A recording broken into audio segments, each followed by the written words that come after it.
आपने पाकिस्तान मार्ज़ वजूद में आने के बाद अब तक और आइंदा भी आप कुर्बानियाँ आपने दी हैं, जदोजहद की है, और ये आपने जो आज मुकाम हासिल किया है, ये किसी ने आपको प्लेट पर रख के नहीं दिया। ये आपने ख़ुद ये जंग लड़ी अदल और इंसाफ के लिए, और आज आप उसका मैं समझता हूँ कि बजा तौर पर उसका क्रेडिट आपके सरों पर है। मैं जनाब चौधरी आज़म नज़ीर तारड़ साहब को मुबारकबाद पेश करना चाहता हूँ, जनाब राना सनाउल्लाह साहब को, कि उन्होंने इस लॉयर्स कॉम्प्लेक्स के लिए आपके लिए पूरी तनदही से ये कारनामा अंजाम दिया। वगरना ये कोल्ड स्टोरेज में पड़ा था, कागज़ों में था, लेकिन कमिश्नर CDA यहाँ पर होंगे और डिप्टी कमिश्नर भी हैं। मुझे नहीं मालूम कि इसमें स्पोर्ट्स कॉम्प्लेक्स शामिल है कि नहीं। अगर स्पोर्ट्स कॉम्प्लेक्स नहीं है तो उसको शामिल किया जाए, ताकि उसके बग़ैर वकला अपना मुकदमा सही तौर पर नहीं लड़ सकते। मेरे कॉलेज के मेरे क्लास फेलो तो गवर्नमेंट कॉलेज में हारून रहीम, वो अल्लाह को प्यारे हो गए, वो 10 स्टार थे। तो उनके वालिद से कभी मैं मिलता था तो उन्होंने बताया कि मैं हारून, जब इम्तिहान होते हैं तो मैं हारून को कहता हूँ कि 2 सेट खेल के जाओ, ताकि इम्तिहान के मरकज़ में तुम्हारा दिमाग तरोताज़ा रहेगा।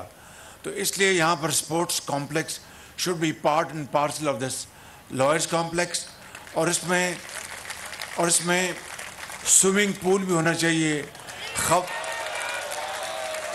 ख़वातीन के लिए अलहदा, ख़वातीन के लिए अलहदा और मर्दों के लिए अलहदा यहाँ पर स्विमिंग पूल होना चाहिए, ताकि ये जो देखिए आज के ज़माने में अगर स्पोर्ट्स कॉम्प्लेक्स नहीं होगा तो लॉयर्स कॉम्प्लेक्स की कोई हैसियत नहीं है।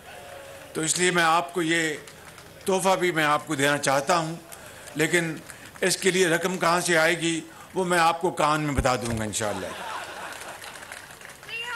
मेरे बुज़ुर्गों, भाइयों और बहनों, यहाँ पर आइन और कानून की हुक्मरानी की बात की है वासी साहब ने बजा तौर पर, और आपसे ज़्यादा इसके लिए किसी ने भी स्ट्रगल नहीं की, और इसका जो असल में इसका जो अंदाज़ा है वो आपसे ज़्यादा कोई नहीं कर सकता। और ये हकीकत ये है कि जहाँ पर आपने अदलिया की बहाली के लिए डंडे खाए, गोलियाँ खाईं, और दिन रात आपने और हर जगह पूरे पाकिस्तान में आपने जुलूस निकाले, रैलियाँ निकाली। मैं आज कहना चाहता हूँ कि हमें तो ये हुक्म दिया जाता है कि वज़ीर आज़म अकेला कुछ नहीं, काबीना है मुस्तफ़ा इम्पैक्ट्स के हवाले से। तो जिन्होंने ये हुक्म दिया वो अपने ऊपर उन्होंने क्यों नहीं आज तक लागू किया। मैं ये बात बड़े अदब से लेकिन और एहतराम से करना चाहता हूँ। लॉयर्स कॉम्प्लेक्स की इफ्तिताही तकरीब जारी है। वज़ीर आज़म शहबाज शरीफ इससे खिताब कर रहे हैं। वज़ीर आज़म शहबाज शरीफ की जानिब से कहा गया कि लॉयर्स कॉम्प्लेक्स का संग बुनियाद रखकर खुशी महसूस कर रहा हूँ। उनकी जानिब से कहा गया कि वकला ने अदल इंसाफ के हुसूल के लिए इंतहाई मुश्किल हालात का सामना किया है। वज़ीर आज़म शहबाज शरीफ इस वक्त इस्लामाबाद में लॉयर्स कॉम्प्लेक्स की इफ्तिताही तकरीब से खिताब कर रहे हैं। उन्होंने लॉयर्स कॉम्प्लेक्स का संग बुनियाद भी रखा। उनकी जानिब से कहा गया कि संग बुनियाद रखने के बाद उन्हें खुशी महसूस हो रही है। उन्होंने कहा कि वकला ने अदल इंसाफ के हुसूल के लिए इंतहाई मुश्किल हालात का सामना किया है, तामीर में भी शामिल किया जाएगा। उन्होंने इस वक्त खिताब जो है वो कर रहे हैं वज़ीर आज़म शहबाज शरीफ। लॉयर्स कॉम्प्लेक्स की इफ्तिताही तकरीब है और संग बुनियाद वज़ीर आज़म शहबाज शरीफ की जानिब से रखा गया है। वज़ीर आज़म शहबाज शरीफ ने कहा है कि वकला ने अदल इंसाफ के हुसूल के लिए इंतहाई मुश्किल हालात का सामना किया है, कुर्बानियाँ दी हैं। वज़ीर आज़म का खिताब इस वक्त जारी है। भाग नहीं सकती वो, उसी दिन उसकी सियासत दफन हो जाएगी जो इलेक्शन से भागे।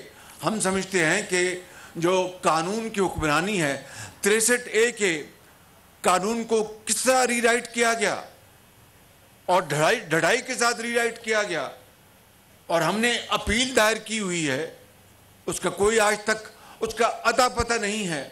इसी फैसले में जो पॉलिटिकल पार्टीज ने बार बार इस्तदा की कि हमें उसका पार्टी बनाया जाए, किसी ने उसका नोटिस नहीं लिया।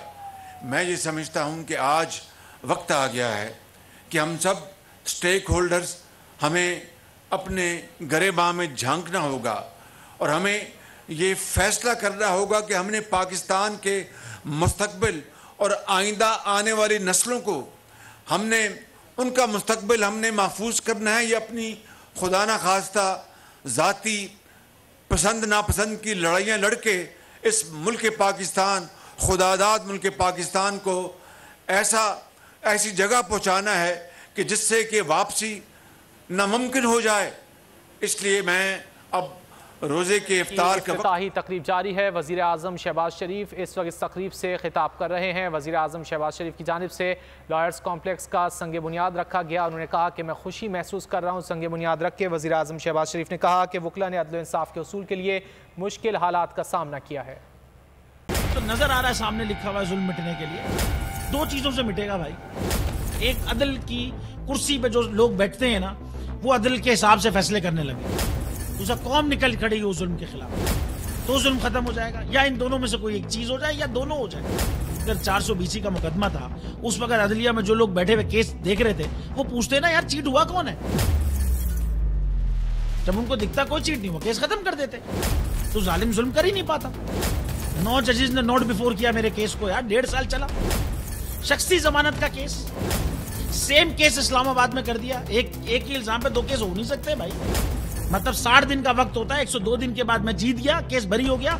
102 दिन के बाद अपील फाइल की, एक्सेप्ट कर ली। नहीं करते ना एक्सेप्ट, खत्म हो जाता ना जुल्म यार। भरी अदालत में मुझे बरी कर दिया, फिर पता नहीं क्या हुआ 2.5 घंटे बाद का नोट बिफोर। मैं नहीं सुनता ये केस, खड़े रहते अपने फैसले, मिट जाता जुल्म। अल्लाह ताला ने बिठाया इन कुर्सियों पे इनको यार, ये अल्लाह ताला की तरफ से फैसले करने हैं।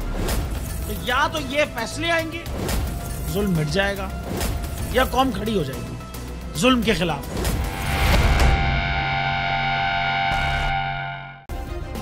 सब्सक्राइब करें और बेल दबाएं ताकि कोई खबर रह न जाए।